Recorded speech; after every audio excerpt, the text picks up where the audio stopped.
in your text collection. Now, when we read the story earlier today about the creation of the television and our friend Philo, the scientist who created the television, I had a lot of questions in my mind. And a lot of them stemmed from, is this a good idea? Will it be successful and will it change history? And when I looked at this page and I looked at the picture of these men seeing the TV play for the very first time, I was surprised a little by their reaction. And you know why I'm surprised?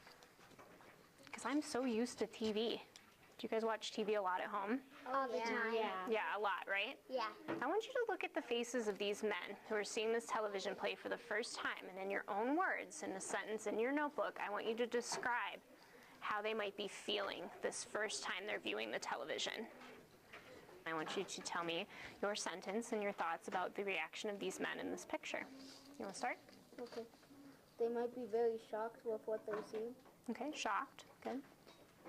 Astonished as what has been created and shown right in front of them. I like what you said at the end there. It's been shown right in front of them. How is that different than the past? Do you want to answer for her? They never grow up with TV, so they're not experienced. Like, they don't know exactly what's going on. And they don't know what to use. Yeah. Like, what to do with it. So this is a completely new experience for them. Kind of like how flying cars could be a new experience for us. In the future? Yep. Yeah. What about you, Ariana? Do you have some dad? Since creating the first TV, isn't Phil being like a kind of like pioneering the first TV? Yeah, he's the leader. Yeah. Yeah, definitely. Now, was this his original idea?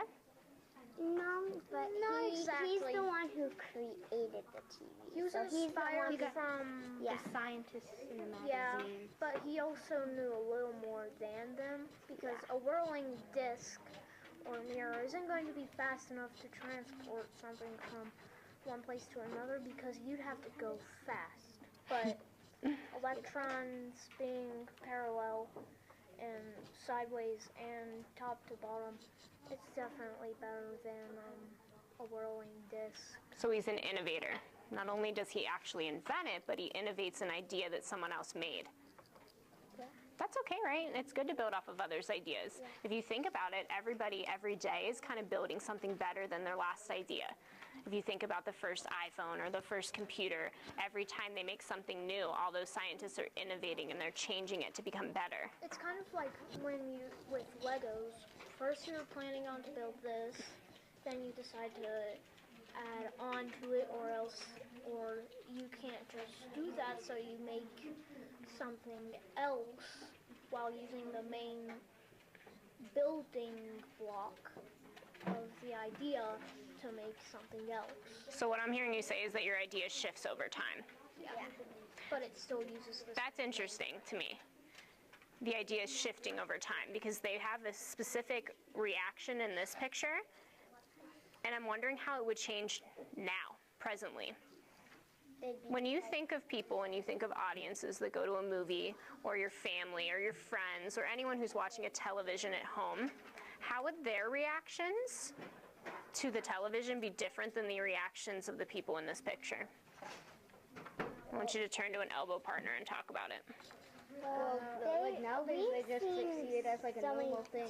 Yeah, because it's been around for so long. And they're just like, it's just a TV. Yeah, we would just be, When they you see would it, just have a straight face unless it was comedy. level Then you'd be laughing your face off. like an alien. Depends, and you could be crying if it was Like here, they're like, horrible. it's like the first time ever. And now it's been around for years. Yeah. Doing. Yeah. It's been around for Then quite they some didn't time, have so we really don't any emotions of like really have any But now we have like we're One particular word I heard was amazement, and I think that you're right. I think over time, when something has been around for a long time, the amazement of it kind of wears off, and you're so used to it being there that you just expect it to be there every. When the TV first came out, I think that a lot of people had different and mixed opinions of it.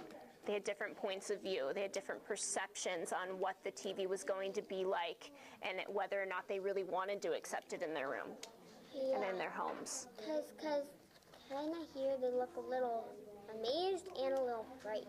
They're like, Technology has expanded. It's become a really big market for stocks. Okay. What else, Jax? And too many people can invest in it, and it can possibly make the stock market crash. I don't know if it would exactly crash, but if so many people invest in something, what happens to the value of your shares? It goes up or down. It goes up, you're right. Your shares are going to go up. If somebody invests in the first TV, do you have a guarantee that this is going to work? no. Which makes it become what? What kind of investment?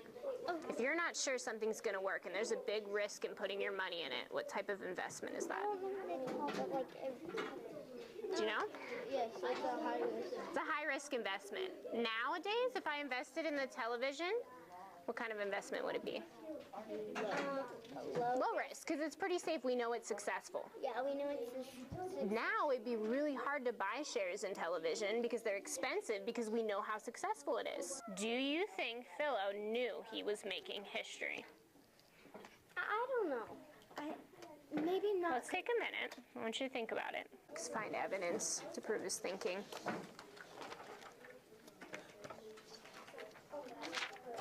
We have to have a quote, though. No, you don't have to have a quote, but it's always good to look back. When you have a question that stumps you, one that's almost arguable in multiple ways, it's always good to look back. Helps you with your thoughts. When you get to share, let's just wait for everybody else to catch up, okay?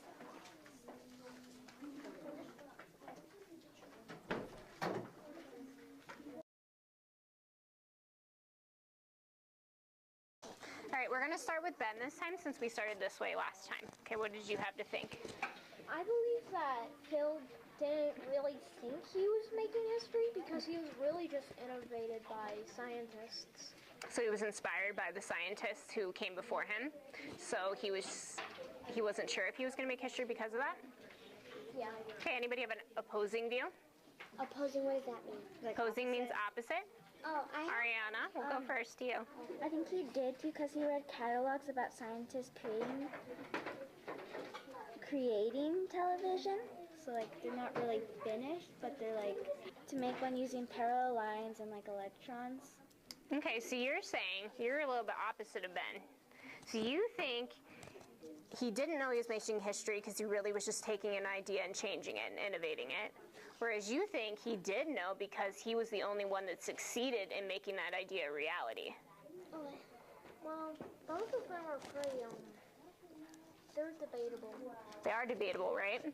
Does that make either of you wrong? No. Just our opinions. Just your opinions. But there is one point. He was the only one to succeed. Did the scientists previous to him who thought of this idea, did they make history? No, they just had plans. They had plans. They were only the base structure of it. It's like they're the ones who made the rough draft of the idea. Mm-hmm. So they influenced him, but he brought it to life. He made the history. Okay. You want to share your idea? I said I don't think he knew because he didn't know how far the television would go.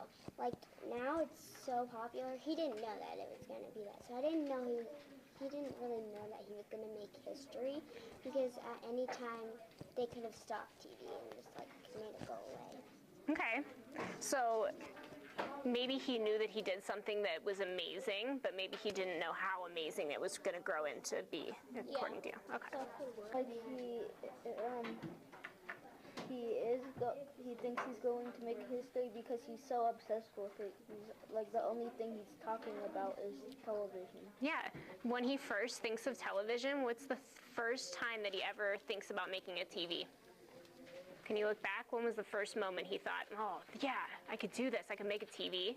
Oh, I know. What inspired him to make a television? None. Oh.